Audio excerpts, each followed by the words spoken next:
Terima kasih Anda masih bersama kami. Bagi Anda yang baru saja bergabung, kami hadirkan kembali 3 berita utama hari ini.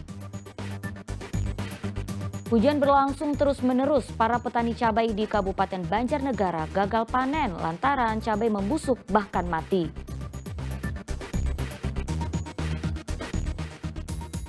Karena mengancam keselamatan warga, gerombolan pengendara motor bersenjata tajam ditabrak dengan mobil oleh warga di Kabupaten Semarang.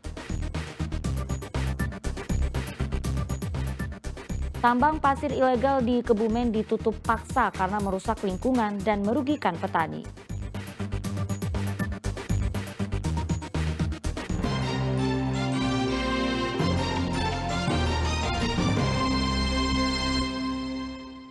Sekelompok pemuda bersepeda motor ditabrak pengendara mobil di alun-alun Tambak Boyo, Ambarawa, Kabupaten Semarang.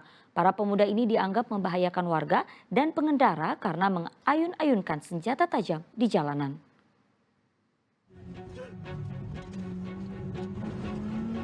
Ulah gerombolan pemuda ini meresahkan warga di Jalan Tambak Boyo, Kecamatan Ambarawa, Kabupaten Semarang, Selasa dini hari.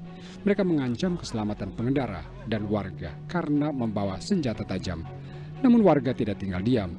Salah satu warga yang mengendarai mobil dan merekam peristiwa itu nekat mengikuti, bahkan menabrakkan para pemuda ini dengan mobil sehingga terjatuh.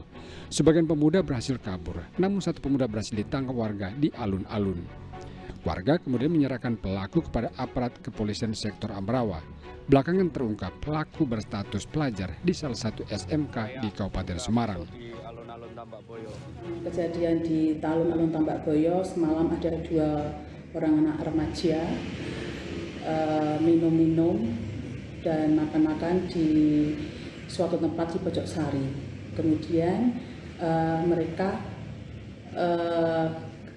naik motor-motoran, kemudian dalam motor-motoran itu ada salah satu orang itu membawa senjata laras panjang yang diseret-seret ke aspal.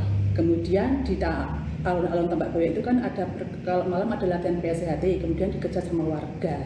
Kemudian senjatanya tak jatuh dan ditemukan salah satu orang yang tertinggal. Namun senjata itu bukan milik orang yang anak yang tertinggal itu.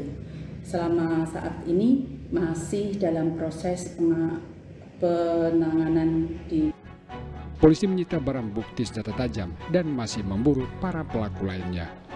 Yulianto melaporkan dari Kabupaten Semarang. Kita beralih ke informasi lainnya. Dinilai telah merusak lingkungan dan merugikan para petani. Tempat penambangan pasir ilegal di Kebumen ditutup paksa oleh kepala desa. Lokasi yang diduga dijadikan tempat penambangan pasir ilegal di Kebumen ditutup paksa oleh kepala desa bersama sejumlah perangkatnya. Aktivitas penambangan tersebut dinilai telah merugikan para petani setempat. Sawah seluas 10 hektar serta 13 hektar tambak udang milik para petani hilang tanpa tersisa akibat terjadi abrasi di tepian sungai. Dengan kegiatan pemerintah desa Tanggulangin dan Ayam Putih untuk penertiban tentang galian seks seperti itu. Juga sudah kerjasama dengan pihak pemerintah desa Ayam Putih bahwa penambang pasir yang dulunya rapat labuh mening rapat labuh lagi ya, sekarang ditutup. Jadi yang zona merah ini memang harus ditutup, harus dihentikan. Dampak dari penambangan pasir sebetulnya seperti apa? Dampaknya jalannya gugur, sudah bikin jalan, gugur lagi, bikin jalan, gugur lagi, akhirnya lewat kolam. Saya juga kasihan dari warga petani. Akhirnya para petani kemarin sepakat juga pada ke rumah saya untuk minta pertanggungjawaban Bapak Kades untuk memberhentikan aktivitas galian seks itu.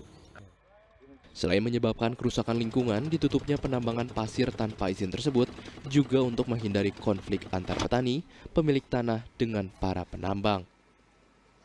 Wahyu Diono melaporkan dari Kebumen. Seorang pria lanjut usia di Klaten ditemukan tewas dengan kondisi membusuk di kamar mandi rumah. Kini polisi masih menyelidiki penyebab kematiannya.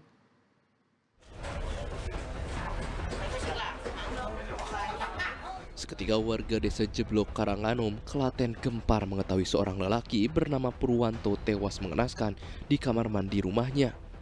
Mendapati laporan, petugas kepolisian langsung melakukan olah TKP.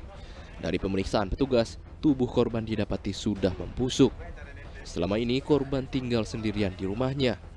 Awalnya, salah satu anak korban di Jakarta curiga tidak bisa menghubungi sang ayah. Ia lalu meminta bantuan tetangga sang ayah untuk mengecek keberadaan korban. Warga pun kaget mencium bau menyengat dari dalam rumah dan menemukan lelaki 71 tahun itu sudah tak bernyawa di dalam kamar mandi. Salah satu anaknya yang di Jakarta menghubungi salah satu tetangga yang menyampaikan bahwa menghubungi almarhum atau bapaknya ini nggak bisa nyambung tapi berdering. Kemudian untuk minta tolong untuk tetangganya untuk mengecek, dan setelah dicek